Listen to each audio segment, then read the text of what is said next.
Hi everyone, welcome to digital ji की classes. तो basically आज से हमारा सोशल साइंस का क्लास स्टार्ट है। आज आपको मैं पूरा सिलेबस बताने वाली हूँ। हिस्ट्री, ज्योग्राफी, पॉलिटी, पेडागोजी में क्या क्या टॉपिक्स हैं। साथ में मैं इससे रिलेटेड जो कि अभी पीवाईक्यूज जो आपके क्वेश्चंस जिसे बनते हैं, बहुत ही इंपॉर्टेंट ऐसे क्वेश्चंस है, वो भी मैं आपको दिखाने वाली हूँ, ताकि आपको एक आइडिया लगे कि अच्छा ऐसे टाइप्स के क्वेश्चंस पूछे जाते हैं। क्योंकि आप में से बहुत सारे जो हैं, जो ये वीडियो देख रहे हैं, वो अपियरिंग वाले भी हो सकते हैं, नए भी हो सकते हैं, जिन्होंने अभी तक सीटेट का पीवाईक्यू नहीं किया होगा। तो दोनों है। तो सिलेबस पहले देखिए, फिर लास्ट में हम पीवाईक्यू करेंगे और कल से आपका थ्योरी वाला स्टार्ट हो जाएगा।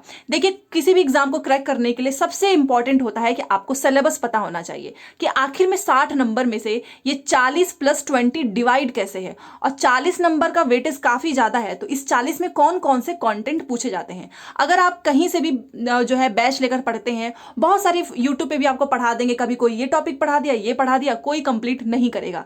इवन सिलेबस भी कोई नहीं बताता है, वो डायरेक्ट स्टार्ट हो जाएंगे क्वेश्चन से। बट मैं चाहती हूँ कि इस बार आप में से जितने लोग भी वीडियो देख रहे हैं, सभी का सीटेट का पेपर 2 क्लियर हो, क्योंकि आने वाली वैकेंसीज में आपका सीटेट का पेपर 2 ही इंपॉर्टेंट है। ठीक है, तो चलिए वीडियो स्टार्ट करते हैं। पहली बार आए हैं तो चैनल को सब्सक्राइब करके प्लीज वीडियो को लाइक कर दीजिएगा। अगर आपको ये पूरा पीडीएफ चाहिए, क्योंकि सीटेट का ऑफिशियल सिलेबस है, तो आप मेरे टेलीग्राम पे जुड़ जाइएगा। टेलीग्राम व्हाट्सएप चैनल का लिंक आपको कमेंट सेक्शन में मिल जाएगा।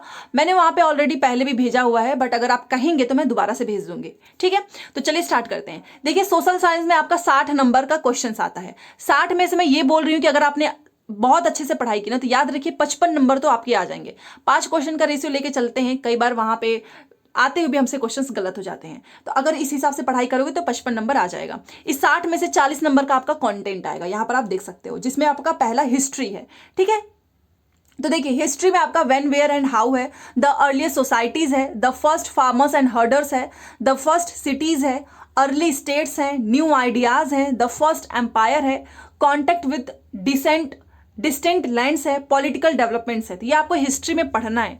तो आप क्या करो, अपने कॉपी के फर्स्ट पेज पे ये सारे टॉपिक्स नोट कर लो। इससे आपको एक आसानी होगी कि अच्छा आपने हिस्ट्री में इतना पढ़ लिया है, ज्योग्राफी में इतना पढ़ लिया है, और क्या नहीं पढ़ा है, आपको एक आइडिया भी मिलेगा। तो सबसे अच्छा होता है कि आप फर्स्ट पेज पे सारे टॉपिक्स नोट कीजिए। ठीक है, यहां तक हो गया। The first cities, early state, new ideas, the first empire, contacts with distant lands, political developments, culture and science, new kings and kingdoms, sultans of Delhi, architecture, and यहां पर आप देखिए creation of an empire, social change, regional cultures. ये सारे history के आपके topics हैं। The establishment of company power, rural life and society, colonialism and tribal societies, ये revolt of 1857 to 58, women and reform. ये आपके कितने सारे टॉपिक्स हैं हिस्ट्री में। देखिए, challenging the caste system, the nationalist movement, India after independence. तो ये आपके हिस्ट्री के टॉपिक हो गए हैं। इस बार सीटेट के पेपर 2 में केवल 1 लाख लोग पास हुए हैं, तो आप समझ सकते हो कि कितना जो है पुअर रिजल्ट गया है। तो इसलिए मैं चाहती हूँ कि आप पहले एक एक टॉपिक वाइज देखिए, और लास्ट में क्वेश्चंस से आपको एक आइडिया मिलेगा कि अच्छा ये क्वेश्चंस आपसे हो रहे हैं या फिर आप कर लोगे, बाकी आप थ्योरी वाइज पढ़ोगे। और अभी मैं आपको बताऊंगी कि आपके लिए मैं क्या क्या करने वाली हूँ, साथ में आप क्या कर सकते हो अपने लिए। ठीक है, यहां पर ज्योग्राफी देखिए, देखो हिस्ट्री खत्म, ज्योग्राफी भी आएगा। तो ज्योग्राफी में आपको as a social study and as a science पढ़ना है, प्लेनेट पढ़ना है, earth in the solar system, globe के बारे में पढ़ना है, environment in its totality, natural and human environment के बारे में पढ़ना है, एयर पढ़ना है, वाटर पढ़ना है, ह्यूमन एनवायरमेंट पढ़ना है, जिसमें आपका सेटलमेंट होगा, ट्रांसपोर्ट होगा एंड कम्युनिकेशन होगा। ठीक है, ये हो गया। अब रिसोर्स में देखिए आपका टाइप्स, नेचुरल एंड ह्यूमन, और एग्रीकल्चर। देखिए जो भी आपको पढ़ाया जाएगा वो बाइलिंगुअल होगा, हिंदी इंग्लिश दोनों में लिखा रहेगा। ठीक है, तो ये आपका एग्रीकल्चर हो गया। चलिए, ये आपका खत्म हो गया। ये आपका क्या था, ज्योग्राफी। अब पॉलिटिकल लाइफ से भी क्वेश्चंस आते हैं, तो यहां पर आप देख सकते हो सीटेट का सिलेबस कभी बदलता नहीं है। अभी तक जितने भी बार एग्जाम हुआ है सेम वही सिलेबस रहता है, इनका सिलेबस क्यों ही बदलेगा। तो सोशल एंड पॉलिटिकल लाइफ में आपका diversity, government, local government, making a living, democracy, state government, understanding media, unpacking gender, the constitutions, parliamentary government, the judiciary and social justice and the marginalised. तो ये आपका social and political life में ये सारे topics पूछे जाते हैं। तो अभी तक मैंने आपको 40 नंबर का पूरा कंटेंट बताया, जिसमें आपका हिस्ट्री, आपका ज्योग्राफी और आपका पॉलिटिकल, ये 3 चीजें आपको पढ़नी है, काफी अच्छे से पढ़ना है। तो आपने देखा, अगर मान लो आप टॉपिक वाइज एक एक चीजें क्लियर कर रहे हो तो आपके लिए कितनी आसानी होगी कि चलो ठीक है, मेरा हिस्ट्री कंप्लीट हो गया, ज्योग्राफी, और मैं ऐसे ही पढ़ाने वाली हूँ। ठीक है, तो इसलिए आज मैंने सोचा कि सबसे पहले आपको इस बार डिटेल में सिलेबस भी बताना जरूरी है। पेडागोजिकल इश्यूज में आपके 20 क्वेश्चंस आएंगे, और ये बहुत इंपॉर्टेंट है क्योंकि कई बार बहुत सारे स्टूडेंट्स इसमें 20 में से 20 लेकर आते हैं, तो 20 नंबर तो उनका यहीं पे हो जाता है। 20 यहां से ले लेते हैं और 25 नंबर मान लो वहां से आ गया, तो आप सोचो 45 नंबर तो आपके ऐसे ही आ गए, है कि नहीं। तो पेडागोजी भी काफी इंपॉर्टेंट है। पेडागोजी के लिए हम क्या करेंगे, जितने भी सीटेट ने अभी तक पीवाईक्यू में जितने भी पेडागोजी क्वेश्चंस पूछे हैं वो सारा करेंगे, क्योंकि पेडागोजी का कोई ऐसा आपको बुक्स नहीं होता है, ये आपको प्रैक्टिस से आएगा। ठीक है, तो पेडागोजी में आपको क्या क्या चीजें से रिलेटेड है, एक आपका concept and natural of science या फिर सोशल स्टडीज। ठीक है, classroom process, activities and discourse, developing critical thinking, inquiry, empirical evidence, problems of teaching social science, social studies, source primary and secondary, project work and evaluation. ठीक है, और यहां पर आप देख सकते हो इन्होंने खुद आपको लिख के बताया है, ये देखिए, इसलिए मैं आपको दिखा रही हूं। Note for detail syllabus of classes 1 to 8 please refer to NCERT syllabus and textbooks. तो देख सकते हो आप, ये एनसीईआरटी से हट के कभी नहीं जाते हैं, ये पूरा सारी चीजें आपको एनसीईआरटी के बुक्स में मिलेंगी। तो देखिए, मैं आपको 2 चीजें बताने वाली हूं। मैंने आपको सिलेबस बता दिया है, अब अभी मैं आपको क्वेश्चंस भी बताने वाली हूँ। उसके पहले मैं बताना चाहूंगी, जो भी चीजें यहाँ पे पढ़ाई जाएंगी वो एनसीईआरटी के बुक से होंगी, और अगर आपके पास एनसीईआरटी की बुक है, टाइम है, तो आप खुद भी पढ़ सकते हो। बट यही होता है कि खुद से पढ़ने में उतना मोटिवेशन नहीं मिलता है। जैसे कि मैं यहाँ पर आपको एक टॉपिक वाइज पढ़ाते जाऊंगी, आप उसको रिवाइज करते जाइए, उससे रिलेटेड क्वेश्चंस करते जाइए, और वो सारी चीजें मैं कराऊंगी। मैं क्या कराऊंगी कि मैं पहले टॉपिक जो है खत्म टॉपिक कराऊंगी, फिर संडे संडे हम पीवाईक्यू करते जाएंगे। इससे आपका टॉपिक भी खत्म हो जाएगा और आपका पीवाईक्यू भी हो जाएगा। और जब एक बार सारे टॉपिक्स हो जाएंगे, फिर हम जो है बहुत सारे क्वेश्चंस के प्रैक्टिस करेंगे, इससे आप क्वेश्चंस भी सॉल्व कर पाएंगे। ठीक है, तो ये चीजें मैंने आपको बताई है, अपनी स्ट्रेटेजी। आप प्लीज मुझे बताना कि आपको कैसा लग रहा है। आज मैंने आपको सिलेबस और पीवाईक्यू अभी दिखा दूंगी, और आपको एनसीईआरटी की बुक को ही फॉलो करना है। मान लो आपके पास एनसीईआरटी की बुक है तो आप खुद भी पढ़ सकते हो, आपको पेड क्लासेस लेने की बिल्कुल भी जरूरत नहीं है, क्योंकि मैं या फिर जो भी पेड क्लासेस जो वो पढ़ाते हैं, वो केवल वो लोग भी एनसीईआरटी की बुक से ही अपना पूरा नोट्स तैयार करते हैं, बस दैट्स इट। ठीक है, तो चलिए मैं आपको पीवाईक्यू दिखा देती हूँ। यहां से आपका पहला क्वेश्चन स्टार्ट होता है। सी में पूछा है, 7 फरवरी को ये क्वेश्चन पूछा है। तो सीई का प्रयोग कब होता है ये आप बताइए। का कॉमन एरा, इसका मतलब फुल फॉर्म एक तरीके से कॉमन एरा हो गया, क्रिश्चियन हो गया, कंटेम्पररी हो गया, या फिर कंटिन्यूटी। हिंदी में भी सेम वही चीज लिखा है, तो इंग्लिश में याद रखना, इसका मतलब होता है सीई का मतलब होता है, क्या होता है, कॉमन एरा। ठीक है, पहला सही हो जाएगा। तो आप देखिए, बहुत आसान सा क्वेश्चन पूछा है, पहला ही क्वेश्चन था। ठीक है, तो पहला सही हो जाएगा। चलिए दूसरे क्वेश्चन पे आते हैं। देखिए, 2 कथन दिए गए हैं, आपको दोनों को पढ़ना है और सही विकल्प का चयन करना है। ठीक है, किसमें से बताइए क्या चीजें सही हैं। और ऑप्शन में भी ध्यान रखना कि एक बोल रहा है कि ए जो है बी दोनों सही हैं, और एक बोल रहा है कि बी जो है ये बी वो ए की प्रक्रिया को सुगम बनाता है, और दूसरे में लिखा है कि सुगम नहीं बनाता है। बस इतना ही है। ठीक है, तो चलो देखते हैं। लिखा है कि नियमित रूप से कर संग्रह की व्यवस्था, जिसमें फसलों पर लगाए गए कर सबसे महत्वपूर्ण थे, से प्रचुर संसाधनों को संग्रहित कर महाजनपदों के राजा विशाल किले बनवाते थे और बड़ी सेना रखते थे। अब देखिए, हिस्ट्री को इसलिए कहा जाता है कि अच्छे से पढ़ो, स्टेटमेंट बना के पूछेगा, यहाँ पे रट्टा लगाने से काम नहीं चलेगा। प्लीज स्क्रीनशॉट जरूर लिया करो। और लगभग जो है 2500 से 3000 वर्ष पूर्व हल में लोहे के फांस के इस्तेमाल में वृद्धि और धान के पौधों के रोपण से फसलों की उपज बढ़ गई। तो क्या दोनों बातें सही हैं? तो जी हाँ, दोनों बातें सही हैं। और बी जो है, मतलब बी का जो भी चीजें लिखी गई हैं वो एक ही प्रक्रिया को क्या बनता है, सुगम बनाता है। सुगम का मतलब कि एक ही प्रक्रिया से संबंध रखता है। ठीक है, लिख लो या फिर स्क्रीनशॉट ले लो, वैसे लिखेंगे तो ज्यादा सही रहेगा। चलिए, ये तीसरा इसमें सही होगा। ये नए नए क्वेश्चंस है, आप देख सकते हो, मैंने रिपीटेड क्वेश्चंस उतना नहीं रखा है, नए नए क्वेश्चंस रखी हूं। फिर आपके सामने आ गया तीसरा जो है प्रश्न, वो देखिए। इसमें बोल रहा है कि आपको बताना है, सही विकल्प का चयन करना है, सेम वैसा ही पूरी कहानी पढ़नी होगी। तो चलो देखते हैं।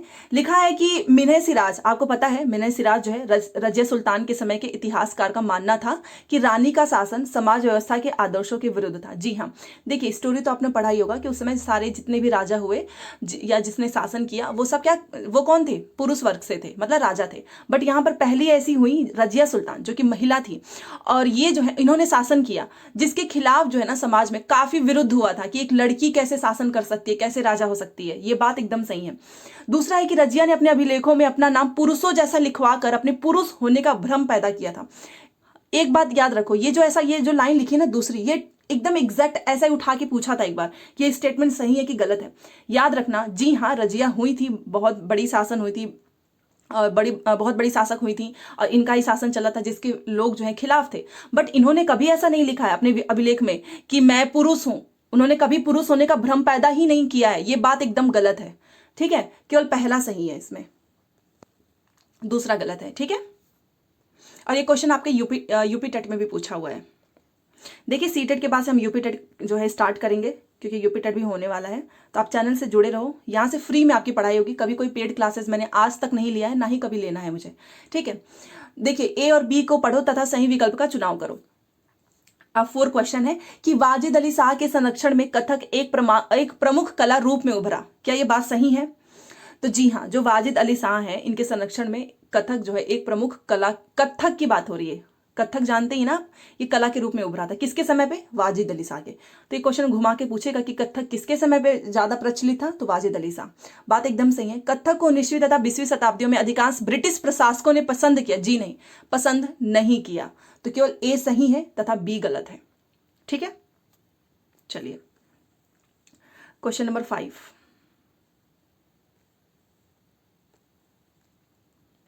क्वेश्चन नंबर 5 देखिए, भारतीय उपमहाद्वीप में क्षेत्रीय संस्कृतियों के बारे में पढ़ाने के लिए शिक्षक सूचना कार्ड उपलब्ध करा सकता है।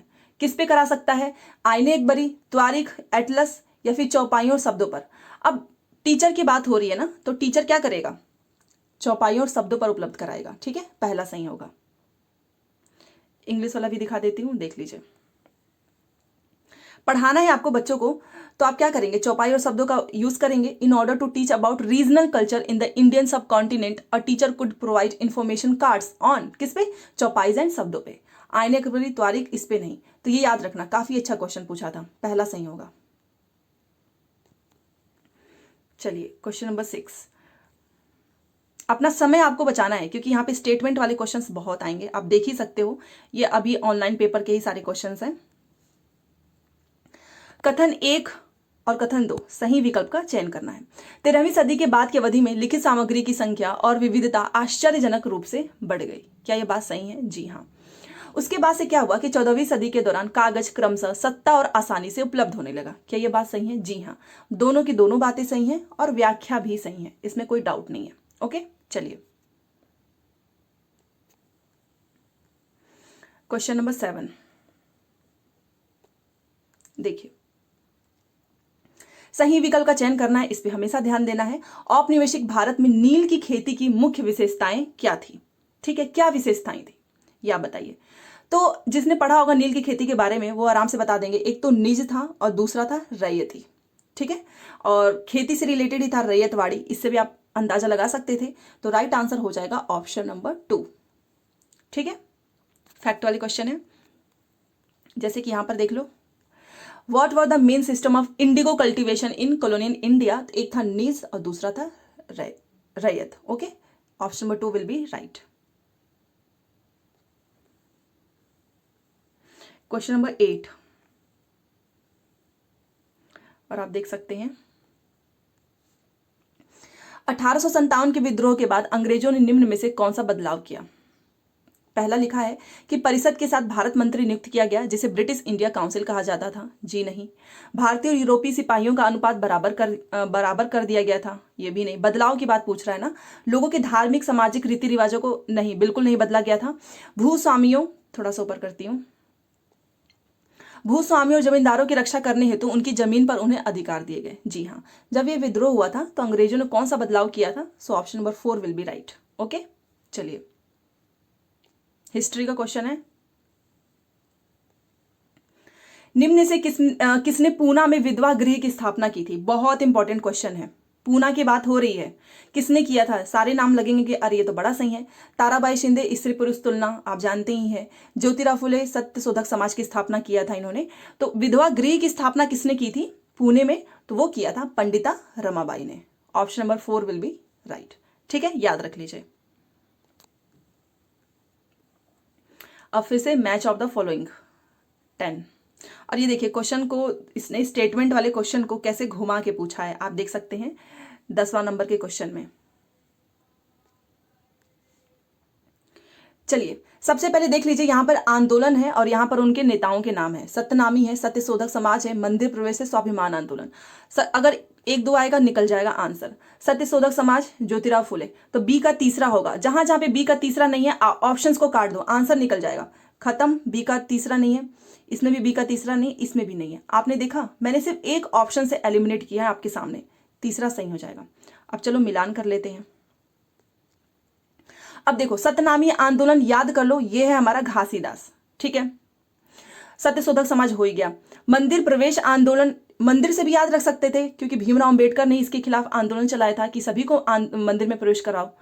ठीक है, स्वाभिमान आंदोलन, इसका मैं कलर चेंज करती हूं, पेरियार। तो प्लीज स्क्रीनशॉट ले लीजिएगा, 1-2 याद रहेगा ना तो भी आप आंसर निकाल सकते हैं। ठीक है, चलिए तो देखिए मैंने यहाँ पर आपको कुछ क्वेश्चंस दिखाए हैं और आई होप आपको समझ में आया होगा कि अब आपको किस तरीके से मेरे चैनल से पढ़ाया जाएगा। इसीलिए मैंने आज आपको डिटेल में सिलेबस बताई है। तो याद रखिएगा, कल से डेली आपको क्लासेस जो है अब प्रॉपर थ्योरी वाली मिलेगी। आज आपको कुछ क्वेश्चन से आइडिया तो लग ही गया होगा कि आने वाले समय में किस तरीके के क्वेश्चन पूछे जाएंगे। ठीक है, तो प्लीज चैनल को सब्सक्राइब करके वीडियो को लाइक कर दीजिएगा। मिलते हैं नेक्स्ट क्लास में। Thanks for watching.